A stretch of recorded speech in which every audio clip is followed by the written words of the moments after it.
My name's Lori Foster, and I was turning 38. The party was at my parents' house in Memphis, their backyard buzzing with family chatter. A chocolate cake sat on the table, white icing gleaming, my name scrawled across it. My sister had baked it, her smile wide as she set it down. Everyone clapped, ready to dig in. But then my 11-year-old son grabbed my hand, his grip tight. He pulled me close, his face pale as a ghost. "Don't eat the cake," he whispered, voice shaking. I froze. His eyes darted to the cake, then back to me, wide with fear. My sister kept smiling, urging me to cut the first slice. My heart raced. Why was he so scared? I trusted him. My boy who never lied. I nodded, playing along, but didn't touch the cake. Neither did my husband. 30 minutes later, a sharp knock echoed through the house. Police stood at the door. What had my son heard, and what was in that cake? Before I start this story, let me know where you're watching from. I want to see how far this story has traveled. Mom's dining room was packed with family, the air thick with chatter and the smell of barbecue from the backyard. It was my 38th birthday, and everyone was there. My husband, my son, my sister, mom, dad, and my friend from work. The table was crowded with plates of ribs, coleslaw, and cornbread, all Mom's specialties. My sister had insisted on baking the cake herself, saying it was her gift to me. I smiled, trying to ignore the knot in my stomach. She'd always been competitive ever since we were kids, and Mom never helped. Growing up in Memphis, I was the younger one, always chasing her shadow. She was the golden child, first to get a bike, first to get Mom's praise, first to get her way. When I was 10, I won a spelling bee, my first big moment. Mom barely clapped, but when she placed second in a dance recital, Mom threw her a party. I'd come home with straight A's. Mom would say, "Your sister tried so hard this year." Tried. That word stung. By high school, I stopped trying to impress Mom. I focused on my own path, got a job in real estate, and built a life with my husband and son. But the comparisons never stopped. Now we both worked at the same real estate firm, and I was the top seller. She was good, but not great, and I could feel her resentment every time I closed a deal. Last month, we were both up for a big contract with a developer, a game changer worth millions. Only one of us could lead the pitch, and I'd been preparing for weeks. She'd been quiet about it, too quiet. At the party, she was all smiles, passing out drinks, making toasts. Mom beamed at her like always. "She's so thoughtful," Mom said, squeezing her arm. I nodded, but my jaw tightened. Thoughtful wasn't the word I'd use. My husband was joking with Dad about the Titans' last game, trying to keep things light. My son was quieter than usual, sticking close to me, his phone in his hand. My friend from work was there too, chatting with everyone but keeping an eye on me. She knew my family's history, how Mom always picked favorites. I tried to shake it off, focus on the party. But every time my sister laughed, it felt forced, like she was hiding something. I'd seen that laugh before, when she borrowed my prom dress and ruined it when she took credit for my science project in middle school. Mom always defended her, saying I should be the bigger person. I wasn't that kid anymore. I'd worked hard for my career, my family, my life. Closing that developer contract would be my biggest win yet, and I wasn't letting anything or anyone stand in my way. But as I watched my sister cut the cornbread, her eyes meeting Mom's with a quick nod, that old unease crept back. They'd always been a team, and I was always on the outside. My friend leaned over, whispering, "You okay?" I forced a smile, said I was fine, but I wasn't. Something was off, and I couldn't place it. My son's hand brushed mine, and I remembered his warning from earlier. He hadn't said more, but his silence was loud. I glanced at the cake, untouched, on the table, and my pulse quickened. What was going on here? I stepped into the hallway corner with my son, my pulse racing. He'd grabbed my hand, pulling me away from the dining room where everyone was still laughing over the barbecue. His eyes were wide, his voice low. "Mom?" "I heard something," Miles said, clutching his phone. You need to listen to this. He fumbled with the screen, his fingers shaky, and hit play. The recording was faint but clear enough, my sister's voice sharp and hushed, talking to Mom in the kitchen before the party. This melatonin will knock them out till noon, she said. Lori won't make that meeting, and I'll get the contract. Mom's voice chimed in, calm as ever. Just enough to make them sleep, honey. She's had her turn. My stomach twisted. They were talking about the cake, the one my sister had baked for me. I grabbed Miles's phone, replaying the clip, each word sinking in deeper. Melatonin. The real estate deal. That developer contract was my shot at a promotion, the biggest break of my career. I'd been working late nights, prepping slides, perfecting every detail. My sister knew it. She was up for the same deal, but I was the frontrunner. And Mom. She was helping her sabotage me. My hands shook as I handed the phone back to Miles. How'd you get this? I whispered. He looked down, scuffing his sneakers. I overheard them in the kitchen this morning. I hid behind the pantry and recorded it. His voice was small but steady. My 11-year-old had caught them red-handed. I pulled him into a quick hug, my mind spinning. You did good, I said, forcing my voice to stay calm. Stay quiet for now, okay? He nodded, slipping his phone back into his pocket. I glanced back at the dining room. My sister was pouring punch, chatting with Dad like nothing was wrong. Mom was passing out plates, her smile warm as always. My husband was still joking with my friend, oblivious. I had to act fast, but I couldn't let them know I knew. The cake was still on the table, untouched, its white icing mocking me. If we ate it, we'd sleep through the morning, miss the meeting, and hand my sister the win. I walked back to the table, my legs heavy but my face neutral. My husband was reaching for the cake knife, ready to cut the first slice. Barry, wait, I said a little too sharp. He paused, looking at me confused. I grabbed his arm, pulling him toward the kitchen under the pretense of getting more napkins. Don't eat the cake, I whispered, keeping my voice low. Something's wrong with it. His eyes narrowed, but he trusted me enough not to ask questions right then. I knocked over his plate as we walked back, making it look accidental. Oops, I said loudly, grabbing a cloth to clean it up. My sister glanced over, her smile tightening for a split second. She didn't suspect I knew, not yet. Miles stayed close, his eyes darting between me and the cake. My friend caught my gaze, raising an eyebrow. She could tell something was up, but I shook my head slightly, signaling her to stay quiet. Mom was still playing the perfect host, offering seconds on ribs. Dad was lost in his conversation, clueless as usual. I sat back down, forcing a laugh at some joke I didn't hear. My sister pushed the cake closer, her voice sweet. Come on, birthday girl, make a wish. I smiled back, gripping my fork, my mind racing. I wasn't eating that cake, and I wasn't letting Barry or Miles touch it either. But I needed to keep them talking, keep them distracted until I figured out my next move. I slipped my phone out of my pocket, keeping it low under the table. My hands were steady, but my mind was racing. I needed more from Miles, something to piece this together before I made a move. The dining room was still loud, with chatter plates clinking as Mom served more cornbread. My sister was across the table, refilling glasses, her eyes flicking toward me now and then. I typed a quick text to my son. Tell me everything. When did you hear them? Where I hit send, glancing at him. Miles was sitting near Dad, picking at his food, his phone hidden in his lap. He saw my message, gave a small nod, and started typing back. His reply came fast, this morning in the kitchen. I was grabbing a soda from the pantry. They didn't see me. Lindsey said the melatonin was already in the cake mix. Mom said to make sure it was enough to keep you out till noon. My chest tightened. They'd planned this hours ago, before I even got here. I texted back, stay close, but don't say anything. Miles looked up, his face serious, and nodded again. He was only 11, but he was sharp, and I trusted him to keep quiet. I needed another set of eyes, someone who could watch without raising suspicion. My friend was perfect for this. She knew my family's history, and wouldn't hesitate to help.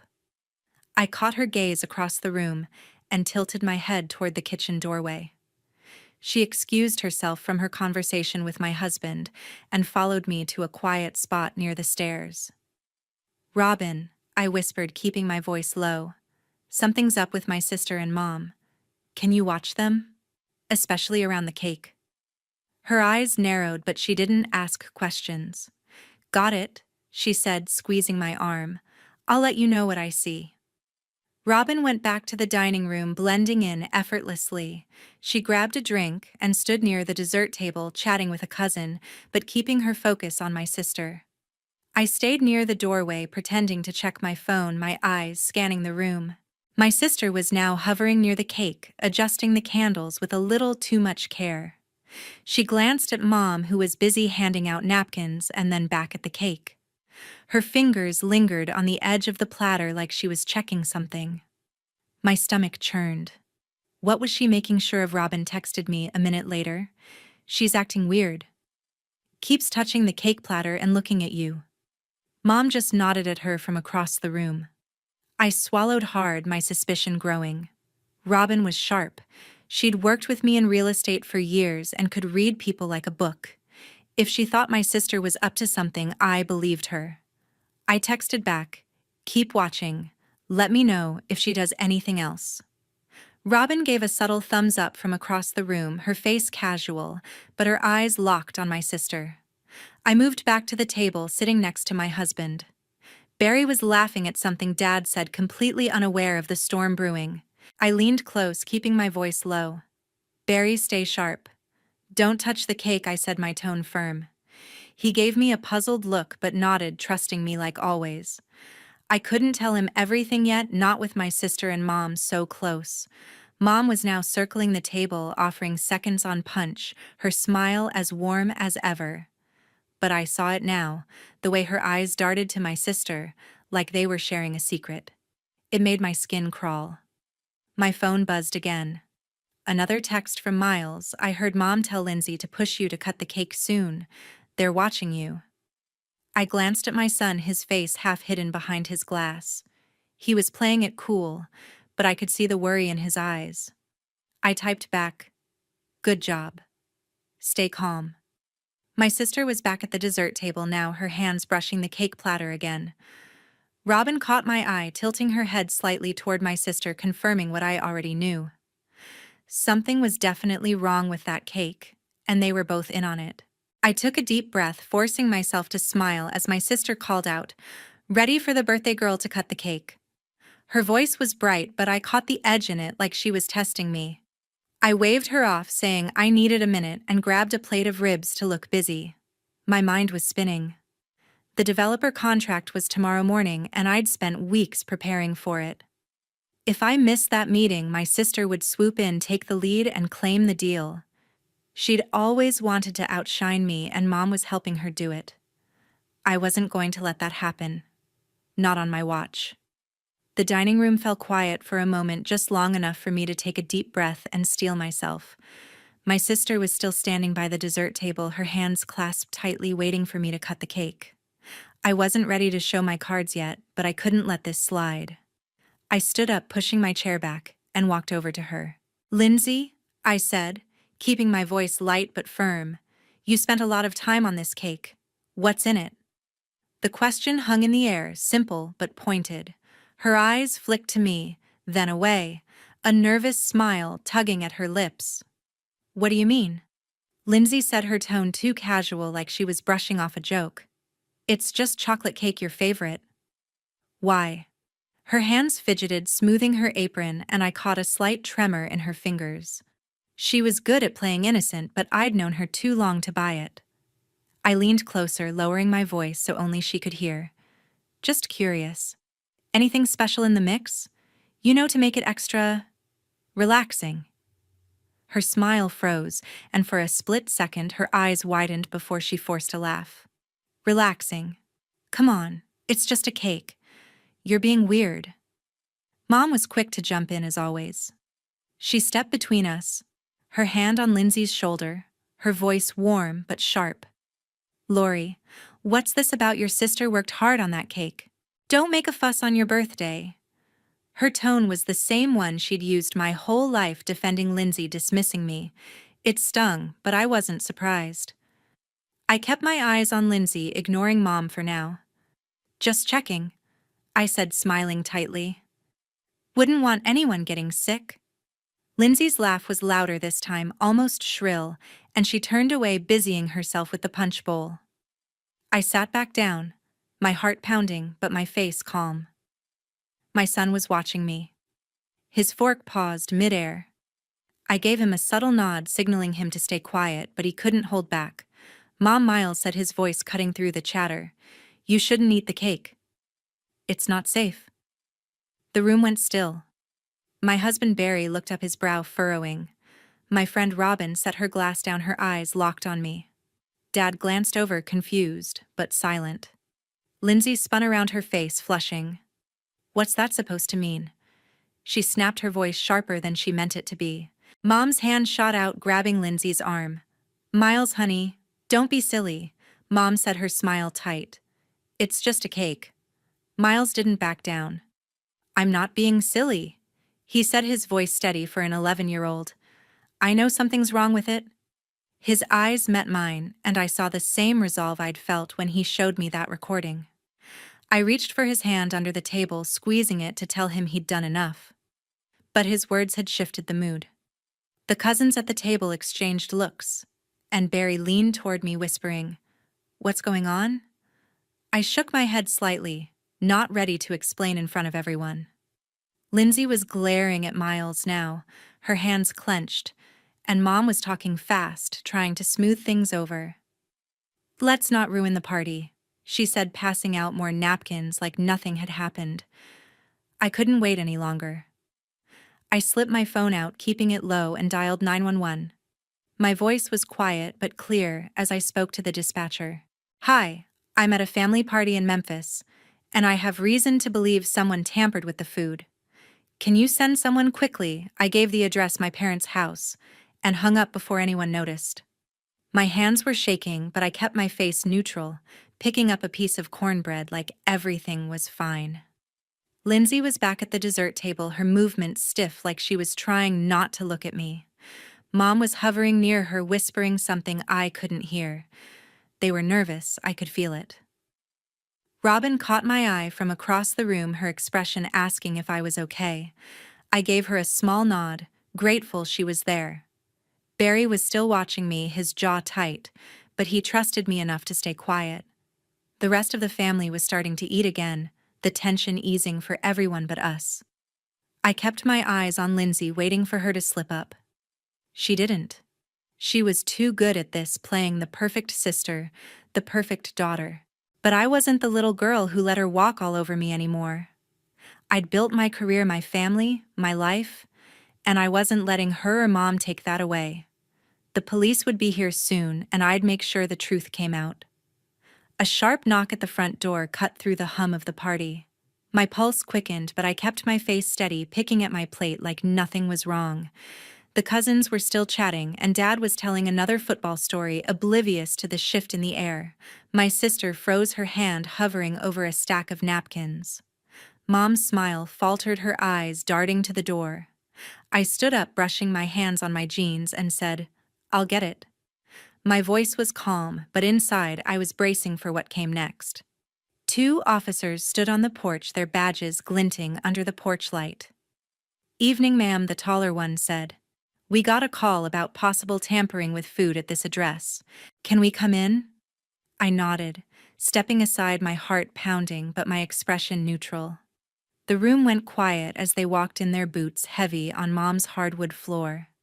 Barry looked at me, his brow furrowed, but I gave him a slight shake of my head to keep him quiet. Robin was watching from the corner, her arms crossed, her gaze sharp. The officers scanned the room, their eyes landing on the cake, still sitting untouched on the dessert table.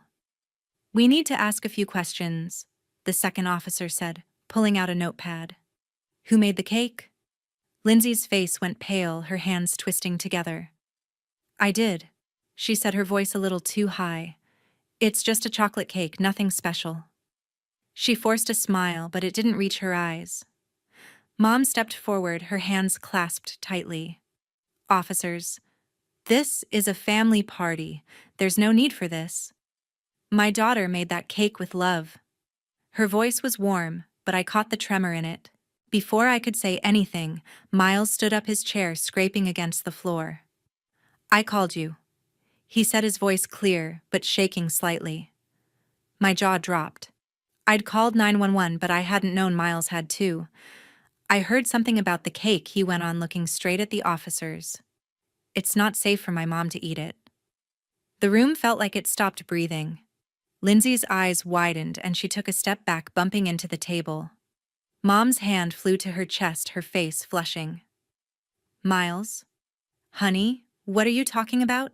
She said, her voice sharp now, no trace of warmth. The taller officer raised a hand, his tone calm but firm. Kid, can you tell us why you called Miles? Glanced at me, and I nodded, urging him to go on. I heard my aunt talking about putting something in the cake to make my mom sleep, he said. I called because I was scared for her. He didn't mention the recording, and I was grateful he was keeping that card close, just like I'd taught him. The officers exchanged a look, then turned to Lindsey. Ma'am, we're going to need to take that cake for testing, the second officer said, moving toward the dessert table. Lindsay's voice cracked. Testing for what? It's just a cake. She laughed, but it came out shaky, almost desperate. Mom jumped in, her words tumbling out. This is ridiculous. My grandson's just confused. There's nothing wrong with that cake. Her hands were shaking now, and she grabbed Lindsay's arm, pulling her close. The officers didn't budge. We'll let the lab decide, that the taller one said, carefully lifting the cake platter and placing it in an evidence bag. Lindsay's eyes darted to Mom, her face pale, her lips trembling like she was about to cry. I stayed quiet, watching every move. Barry leaned closer, whispering, Did you know he called them? I shook my head, my eyes still on Lindsay and Mom. Robin caught my gaze, her expression saying she was as stunned as I was. The cousins were whispering now, their eyes bouncing between the officers and Lindsay. Dad just sat there, his fork frozen, looking lost. The officers asked a few more questions. When was the cake made? Who had access to it? What ingredients were used? Lindsay stammered through her answers, repeating flour, sugar, cocoa like a mantra. Mom kept cutting in, insisting it was all a misunderstanding, her voice louder each time. Lindsay tried to slip toward the kitchen, but the second officer stepped in her path. Ma'am, please stay here, he said, his tone polite but firm. Her face crumpled and she shot Mom a desperate look. Mom's eyes were wide, her hands twisting her necklace like she was trying to anchor herself. I could feel the panic rolling off them, and it confirmed everything I'd suspected. They were scared because they knew what was in that cake. I kept my composure, my hands steady in my lap, but inside, I was seething. My own sister and mother plotting against me, and now my 11-year-old had to step up to protect me. The officers finished their questions and said they'd be in touch after the lab results came back. As they turned to leave, the taller one looked at me. Ma'am, we got 2 calls about this, one from you, one from a kid. We'll follow up soon. I nodded, my throat tight. Miles sat back down, his shoulders slumped, but his eyes fierce. I reached for his hand, squeezing it hard. He'd done something I hadn't even known about, and I'd never been prouder or angrier at my family. The living room was tense, the air thick with silence after the officers left with the cake. My sister stood by the couch, her arms crossed, avoiding my gaze. Mom was next to her, her hands fidgeting with a dish towel, her usual calm replaced by a nervous edge. The cousins had started whispering again, their eyes darting between us. Dad sat quietly in his recliner, his face blank, like he was still processing everything. Barry was by my side, his hand resting on my shoulder, a silent show of support. Miles was near the doorway, watching closely, his small frame rigid with worry. I took a deep breath, my voice calm but sharp. Lindsay, enough. The police are testing the cake. What did you put in it? My words cut through the room, direct and unyielding. Lindsay's head snapped up, her eyes wide, but she didn't answer right away. Her lips pressed into a thin line and she glanced at Mom like she was waiting for a lifeline. Mom opened her mouth, but I raised a hand, cutting her off. No, Mom. Let her speak. My tone was firm, and for once, Mom stayed quiet, her hands tightening on the towel. Lindsay's shoulders slumped and she let out a shaky breath. Fine, she said, her voice low, almost a whisper. I put melatonin in the cake. Just a little to make you sleep through your meeting tomorrow. The words hit me like a punch, but I kept my face steady, my eyes locked on hers. I knew you were up for that developer contract. She went on, her voice cracking. It was my only shot to get ahead. You always get everything, Lori. I just wanted a chance. Her eyes glistened, but I felt no sympathy, only a cold anger settling in my chest. Mom stepped forward, her voice urgent. It wasn't supposed to hurt anyone, she said, her words tumbling out. I knew about the melatonin, but it's harmless, Lori. Just a sleep aid. I thought it would give Lindsey a fair shot at the contract. You've had so many opportunities. Her voice softened like she was pleading for me to understand, but it only made my blood boil. My own mother choosing sides again, thinking this was just a game. I clenched my fists, forcing myself to stay composed.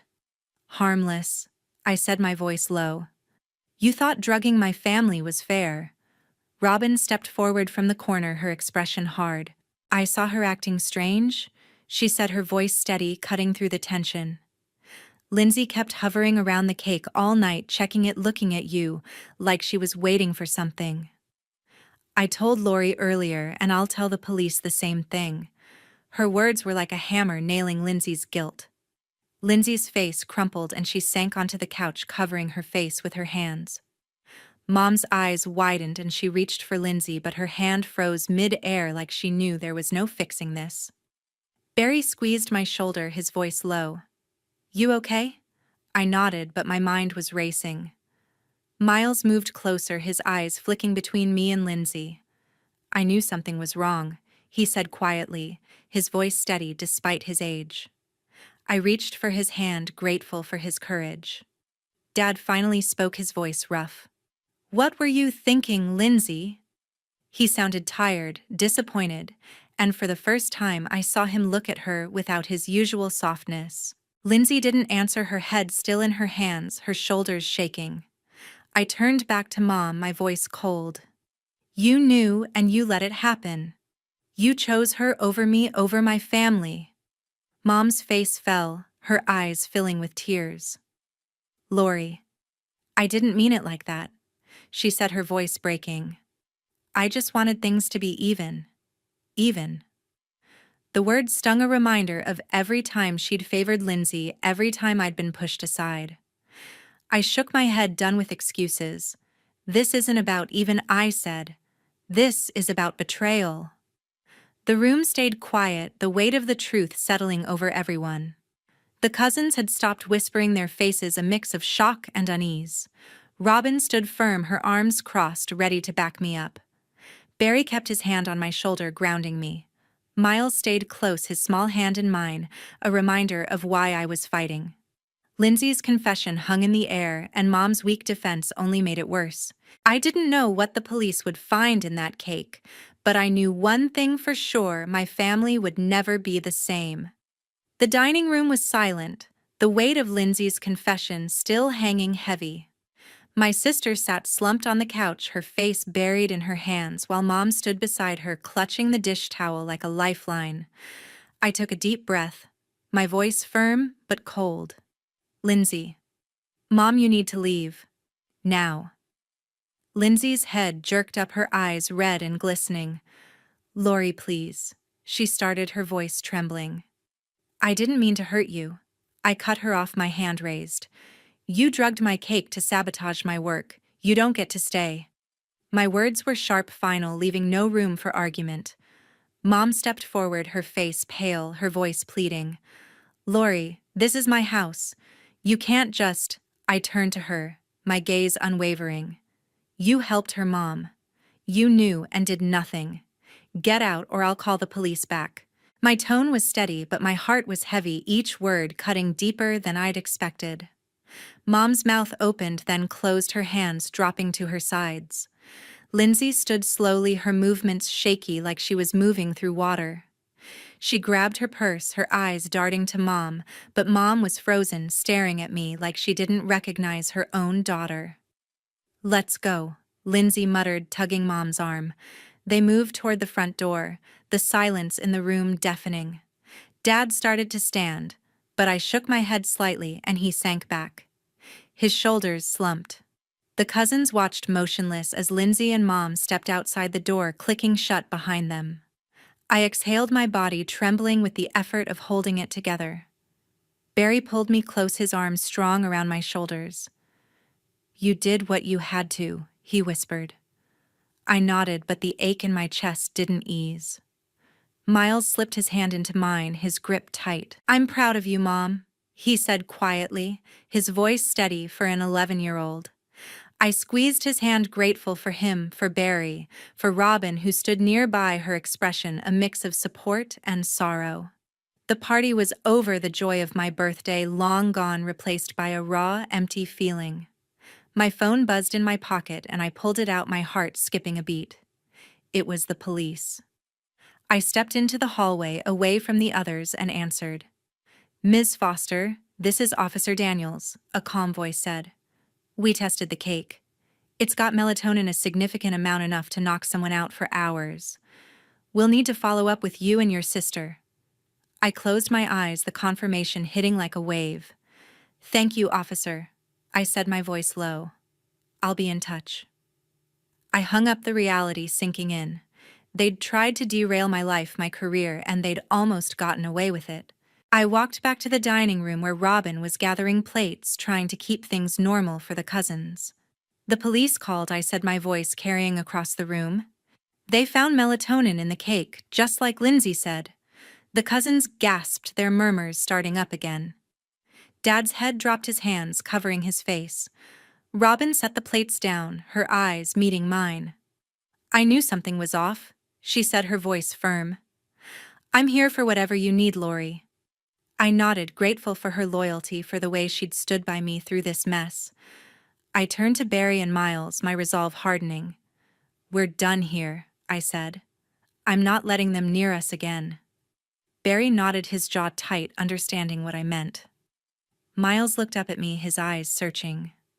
"You mean Grandma and Aunt Lindsey?" he asked, his voice small. I knelt down, meeting his gaze. "Yes, buddy. They crossed a line. We're going to keep our distance for now, maybe forever." My voice cracked, but I meant every word. I'd spent years trying to keep the peace, to hold this family together, but I was done carrying that weight. We packed up quietly, the cousins offering awkward goodbyes as they left. Dad stayed in his recliner, silent, his eyes distant. I didn't have the energy to talk to him, not yet. Robin helped us carry our things to the car, her presence a quiet comfort. As we drove away from my parents' house, the lights fading in the rearview mirror, I felt a strange mix of relief and grief. I'd protected my family, but I'd lost something too, a piece of my past, a hope for something better. I glanced at Miles in the back seat, his face lit by the glow of his phone, and Barry beside me, his hand on mine. They were my family now, and I'd do whatever it took to keep them safe. 3 months had passed since that awful birthday, and I sat at my office desk, the Memphis skyline visible through the window. Papers were stacked high, but today they felt like a badge of victory.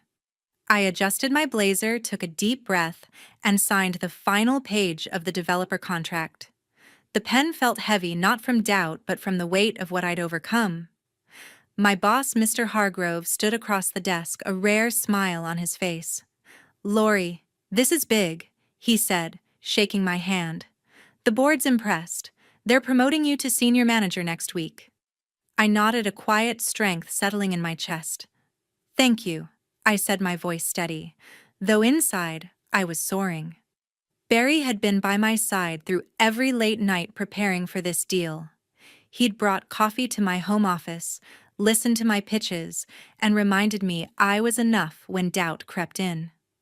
Miles, too, had been my cheerleader, taping a drawing of a trophy to my laptop with "Go Mom" scrawled in marker.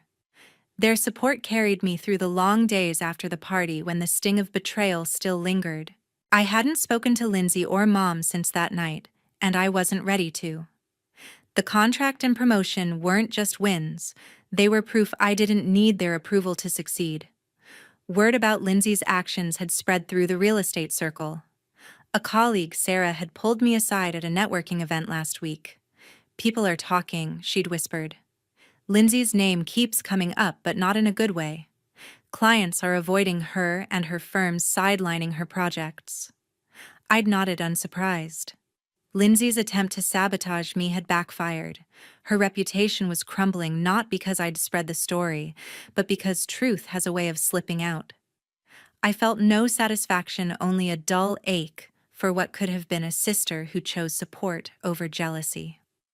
My phone buzzed, pulling me from my thoughts. Another text from Mom. "Lori, can we talk? I miss you." I stared at the screen, my thumb hovering over the reply button. She'd been trying for weeks. Calls, texts, even a handwritten note slipped under my door. Each attempt chipped away at my resolve, but I held firm. "No," I whispered to myself, setting the phone face down. She'd known about the melatonin, thought it was harmless, and stood by while Lindsey tried to derail my career. That wasn't something I could forgive, not yet. Maybe not ever. I'd built a wall to protect my family, Barry, Miles, and me, and I wasn't ready to let it down. Barry called me that afternoon, his voice warm through the phone. "Proud of you, Lori. Dinner tonight to celebrate?" I smiled, the tension in my shoulders easing. "Absolutely," I said. "Miles gets to pick the place." I could hear Miles cheering in the background, suggesting pizza. It was a small moment, but it grounded me. My family, the one that mattered, was here whole and strong. Robin had texted earlier too, offering to join us with her famous brownies. "No melatonin promise," she'd joked, and I'd laughed for the first time in days. Dad had called once since the party, his voice heavy with regret. "I should have stepped in," he'd said, and I'd listened quietly, unsure how to respond. He wasn't part of the plan, but his silence that night had hurt. I told him I needed time, and he hadn't pushed. I missed him, but the trust was frayed, and I wasn't sure how to mend it. For now, my focus was on moving forward, not looking back. At the office, I walked into the break room where colleagues congratulated me on the promotion. Their smiles were genuine, their words kind, but I couldn't shake the memory of Lindsey's face that night, crumpled with guilt. I didn't hate her, but I couldn't let her back in. The real estate world was small, and whispers about her were growing louder. A client had canceled a meeting with her last month, citing trust issues. I hadn't asked for details, it wasn't my place.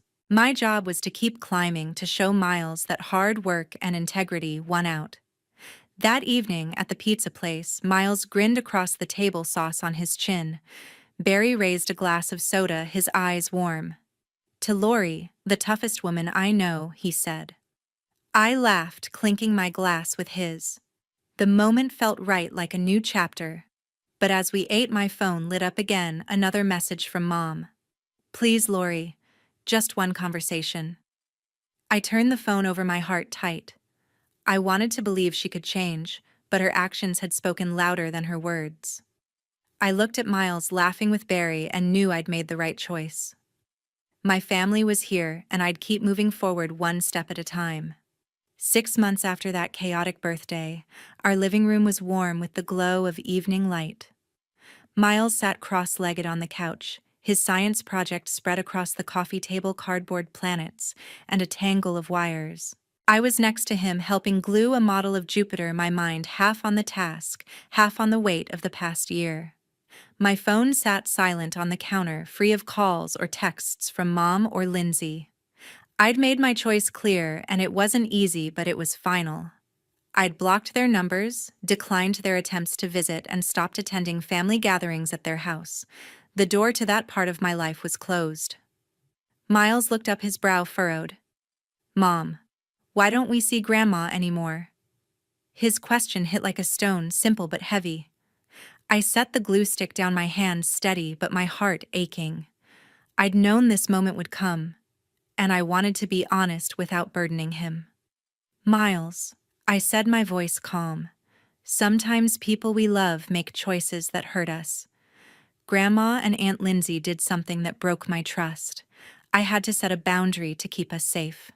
His eyes searched mine, curious but trusting. Like a line you don't let people cross, he asked. I nodded, a small smile breaking through. Exactly. It's about protecting what matters, our family, you, me, and Dad. Barry walked in from the kitchen, a mug of coffee in hand. You're teaching him the good stuff, he said, his voice warm but serious. He sat on the armrest, his presence grounding. I glanced at him, grateful for his quiet strength. It's important, I said. Miles needs to know that being honest and standing up for yourself isn't just okay, it's necessary. Miles tilted his head, processing. Like when I told you about the cake, he asked. My chest tightened at the memory, but I kept my voice steady. Yes, buddy, you were brave and honest. That's why we're here together, stronger for it. I leaned forward, meeting his gaze. People might try to pull you down, even family, I said. But you don't have to let them. You can choose who gets to be close to you. And you always tell the truth, especially when it's hard. Miles nodded, his small hands fidgeting with a wire. I get it, he said. Like when I told my teacher about the kid who cheated on the test. I smiled, proud of his clarity. Just like that. Honesty keeps you strong and boundaries keep you safe. The silence that followed felt peaceful, not heavy. We went back to the project, gluing planets and laughing when Barry accidentally smeared paint on his sleeve. But my mind lingered on the choice I'd made. Cutting off Mom and Lindsey wasn't just about anger, it was about survival. Mom had sent a letter last month, her handwriting shaky, asking to meet at a coffee shop. I'd read it once, then tucked it away in a drawer. Lindsey hadn't reached out, but I'd heard from a mutual colleague she'd left her firm, unable to shake the whispers about her actions. I didn't feel triumph, only a quiet resolve. Their choices had consequences, and I was done carrying the weight of their mistakes. Robin stopped by later, bringing a stack of books for Miles's project. You're raising a good kid, she said, watching him sort through the pages. I nodded, my throat tight. He's learning what family really means, I said. Robin squeezed my shoulder, her loyalty a steady anchor. Dad had called again last week, his voice softer, asking if Miles could visit. I'd said we'd think about it, but I wasn't ready. His silence during that night still stung, and I needed more time to rebuild what was broken. As Miles packed up his project, I watched him, my heart full. He was growing up, learning to navigate a world that wasn't always kind. I'd faced betrayal, set boundaries, and built a life with the people who mattered most. Barry caught my eye, his smile soft. We're okay, Lori, he said, like he knew what I was thinking. I nodded, my voice low. More than okay. The lesson wasn't just for Miles, it was for me too. Honesty had saved us, and protecting our small family was worth every hard choice. I looked at the planets on the table, each one a piece of Miles's world, and knew we'd keep building ours one truthful step at a time.